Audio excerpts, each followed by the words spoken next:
Greetings, Hertzing students. This is Alyssa, coming in to show you a quick video about grading. I know that I've completed the grading for week one's assignment and discussions, and there's been some questions about the grading requirements. Believe me, if you're not hitting the mark on where you want to be with your grades, you're not alone. And that just means that we need to think about what the grade rubrics look like so that we're able to meet the requirements for full credit. Keep in mind, as I mentioned to a lot of you in my responses to your discussions and your assignments, I do provide grade bumps at the end of term for students who stay engaged and show effort throughout the term. So even if this first week is kind of rocky, understand that I'm going to weight this first week a lot lighter than I will different assignments as we move forward.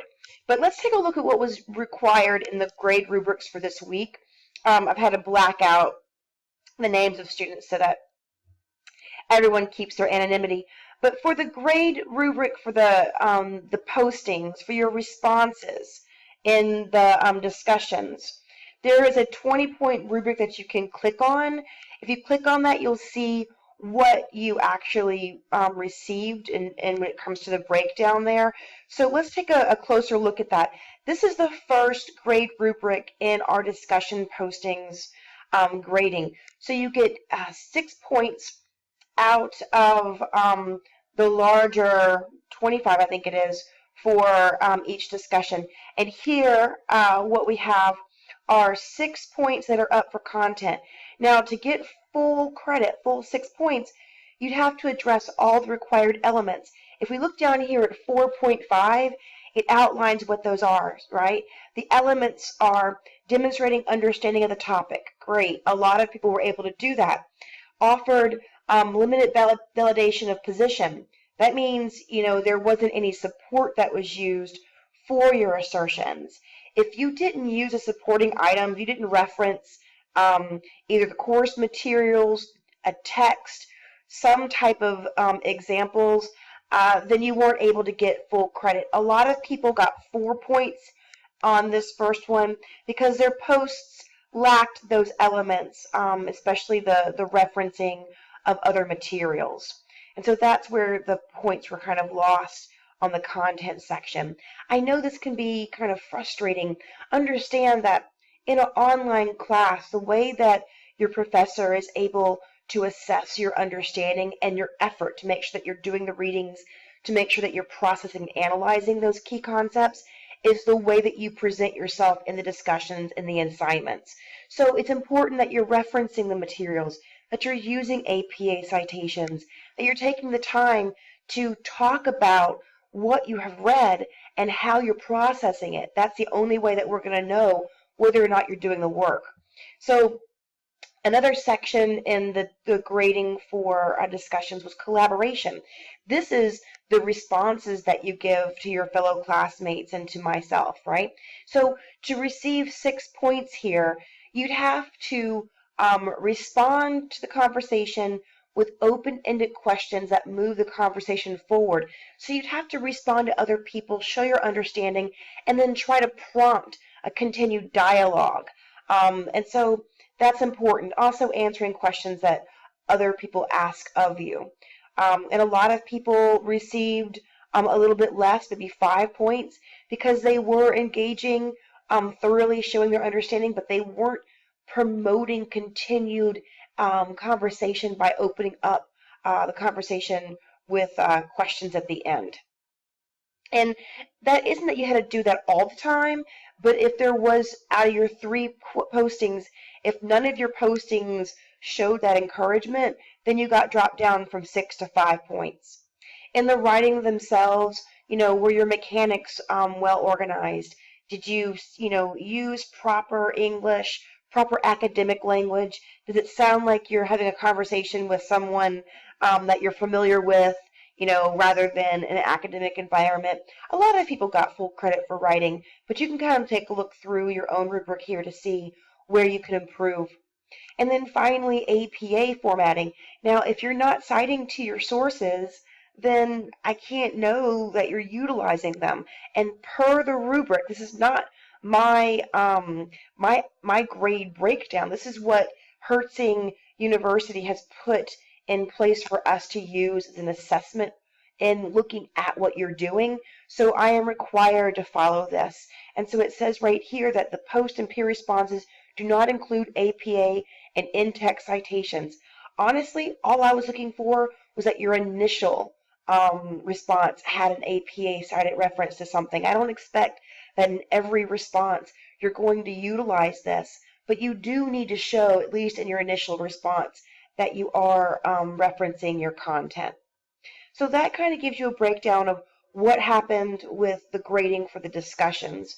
When we go into the assignment, it's really important that you process and think about what the discussion, what the directions are, because right here it says, please choose one question from each of the question sets below. So question 1, question 2, question 3, you are supposed to choose one question from each of these 3 or 4 question sets and then respond to them. And as you see here, each response must be at least 200 words. So either you had an essay that was at least 800 words, or you had 4 questions and each response was at least 200 words. And as it says here, the goal of this assignment is to measure your own understanding of Adichie's ideas. And so each one of these responses had to show your understanding of Adichie's ideas. If you weren't referencing Adichie, if you weren't showing your understanding of her ideas, then you weren't following the directions to the point where you were going to get full credit. I know it can be challenging when there's a lot of content here, but again, remember, for college credit in an 8-week course where we are basing those credits off of and the grading off of discussions largely, quiz assessments, and these assignments, it is very important that you're focused on what the directions are asking and that you look at the rubric. Here's the rubric breakdown.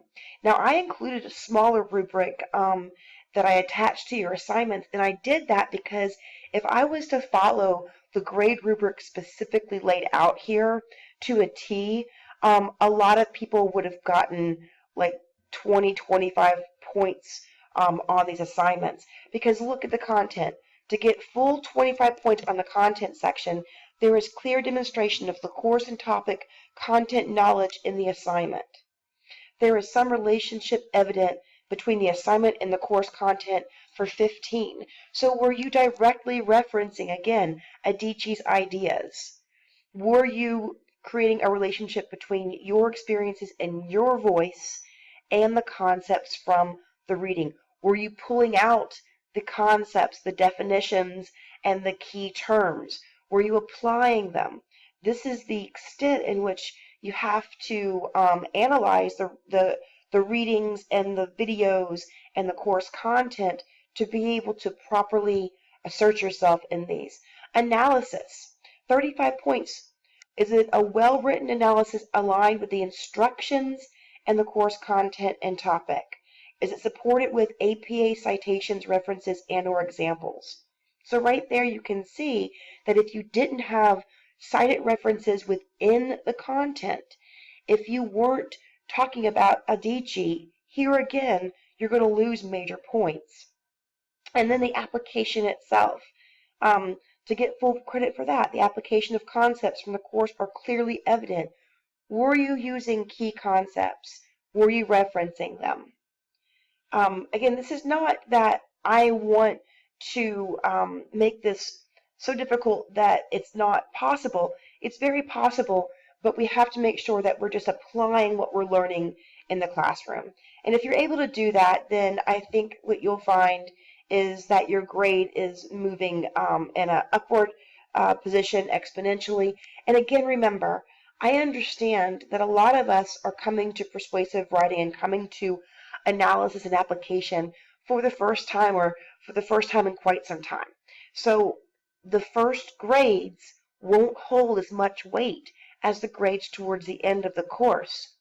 If you knew everything to begin with, right, then it wouldn't be a problem. But I do believe that we have to grade based upon your evolution over the course, and not just from the get-go to the end, you receive what you receive.